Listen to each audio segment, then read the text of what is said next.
And here in California, Governor Gavin Newsom is escalating the state's push to crack down on dangerous homeless encampments. I represent the whole park. I have seniors, disabled. I have elderly. I have people that are partially blind. You previously mentioned that there are 600 acres that need to be cleared, and if it takes 3.5 weeks per acre and 600 acres, we are going to take about 40.5 years.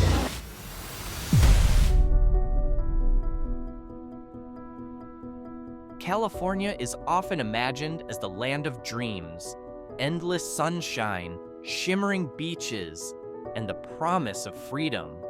But behind that iconic image lies a much harsher reality: the largest homelessness crisis in the United States. From the streets of Los Angeles to the narrow alleys of San Francisco, tens of thousands of people live without stable housing.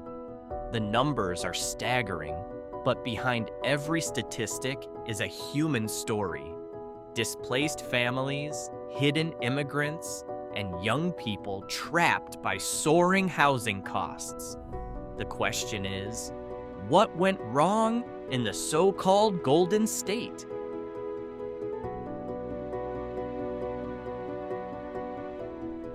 When it comes to homelessness in the U.S., California stands as the epicenter of the crisis. As of 2024, estimates put the number of unhoused individuals in the state at over 187,000, the highest in the entire country. One of the biggest issues is a severe lack of shelter beds. Around 60% of California's homeless population sleeps without access to a formal shelter. Many are forced to live in tents, cars, or directly on the sidewalk. Still, not all the news is bleak.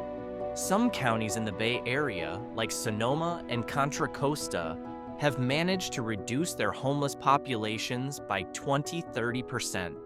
These successes prove that with the right strategies and resources, meaningful change is possible, even in the heart of a statewide crisis.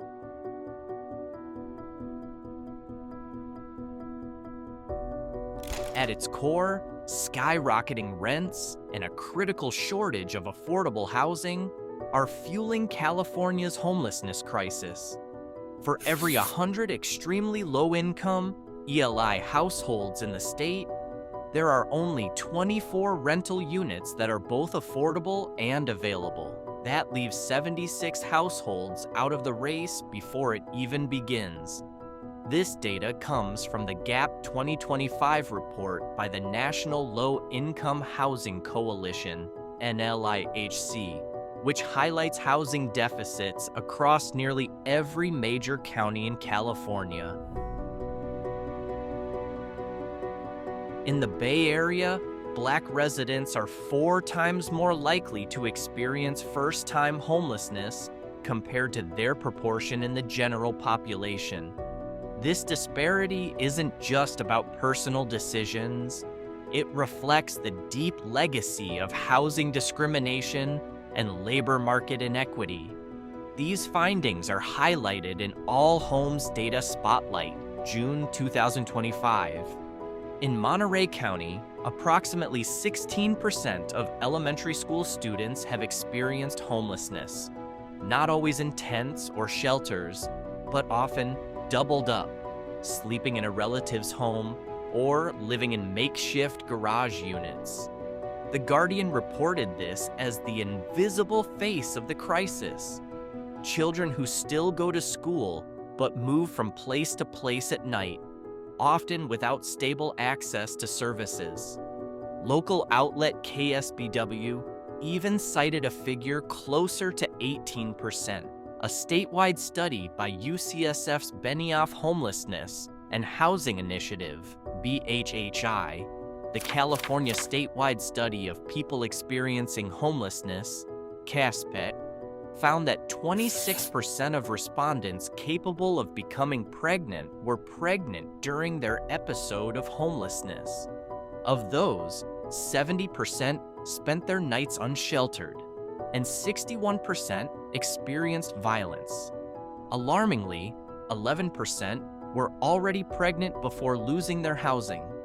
A separate UCSF report on intimate partner violence, IPV, identified IPV as a key trigger of homelessness, especially for women, and a major barrier to accessing shelter and safety.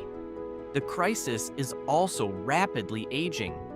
Nearly half of all unhoused adults in California are age 50 or older, and 41% of them became homeless for the first time after age 50. Many report physical health conditions comparable to people 20 years older, according to CASPE. Then there's the Latina immigrant community. UCSF's 2025 report, Toward Equity, Latina Experiences of Homelessness, found that Latina individuals made up 35% of survey respondents, with 79% living unsheltered. Many entered homelessness from informal housing situations, unlisted rentals, or overcrowded units. Language barriers, documentation status, and confusion around service eligibility further deepen their vulnerability. The study stresses the urgent need for expanded Medi-Cal access and proactive service navigation tailored to this population.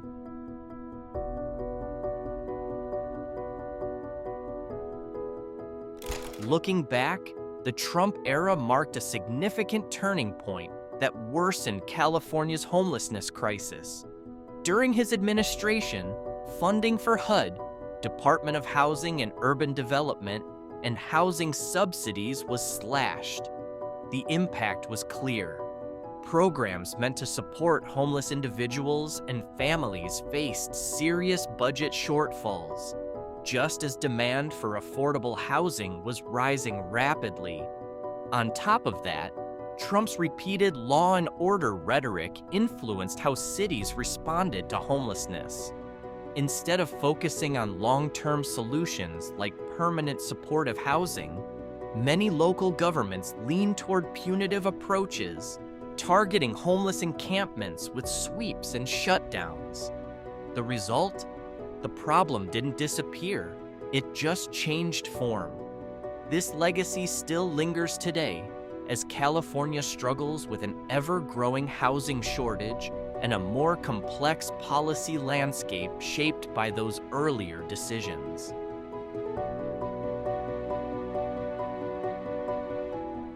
At the state level, the picture isn't much simpler.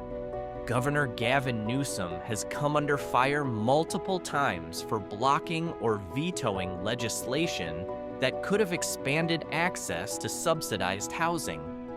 One notable example is his rejection of a proposal to convert unused public land into housing for Medi-Cal patients, a move many advocates saw as a missed opportunity.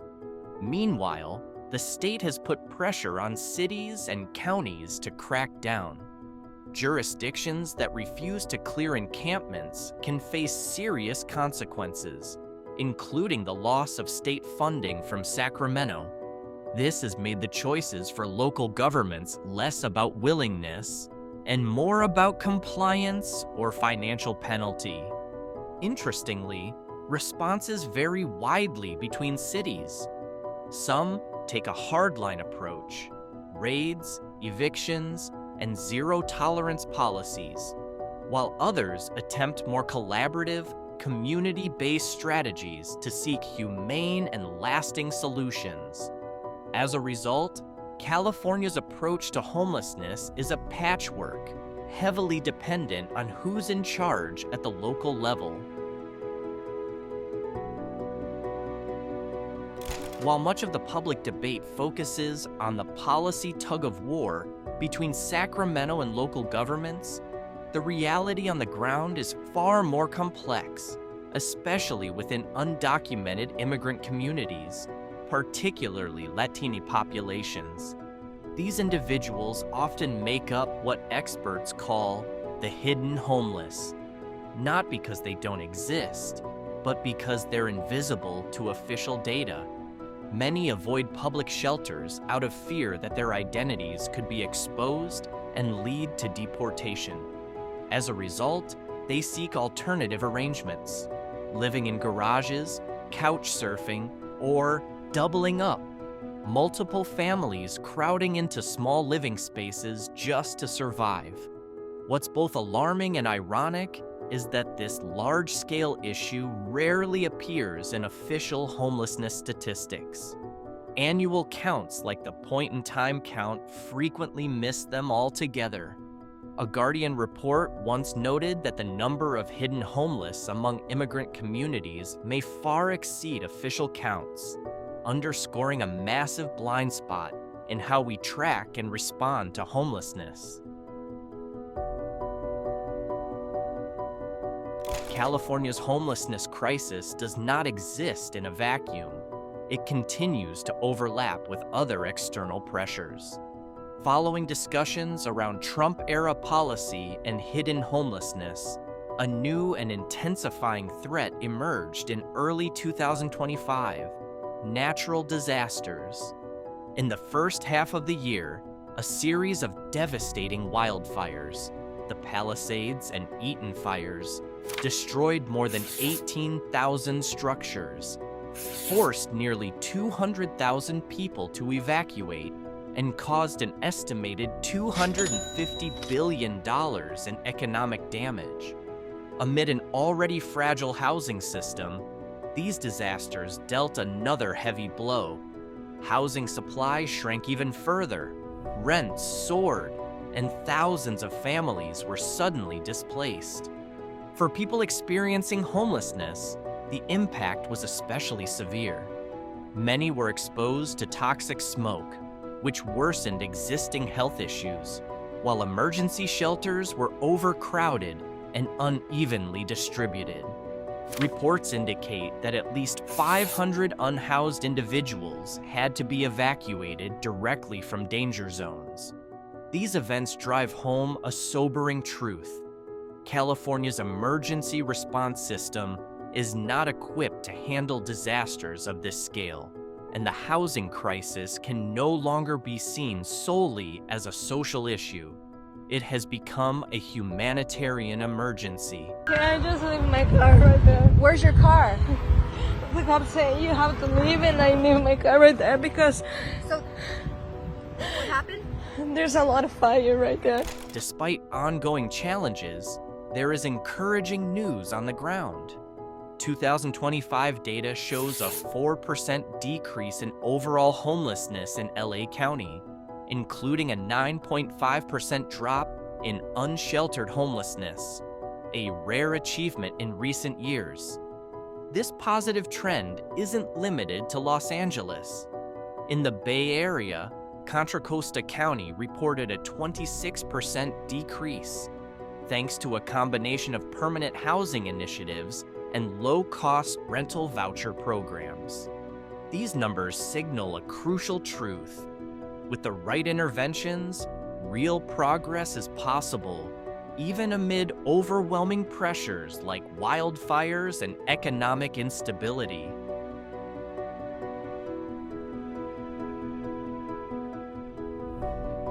California's homelessness crisis is not the result of a single issue. It's a convergence of complex factors: skyrocketing housing costs, growing economic inequality, climate change, and unresolved policy gaps. Together, they've created a perfect storm that has pushed tens of thousands of people into life on the streets. But there is a glimmer of hope. Recent data shows declines in key regions, proving that strategies like permanent supportive housing and targeted rental assistance are beginning to work. From this, one thing is clear: long-term solutions cannot rely solely on emergency shelters. What's needed is large-scale, affordable housing development, real investment in rental assistance, and protections for undocumented immigrant communities, those often invisible in official data. Beyond housing, disaster preparedness must be integrated into the response through wildfire-resistant shelters, evacuation plans, and emergency housing as part of broader crisis management blueprints. Because in California, homelessness is not just about who can survive another night on the streets. It's about restoring dignity, stability, and a future for every person who has been left behind.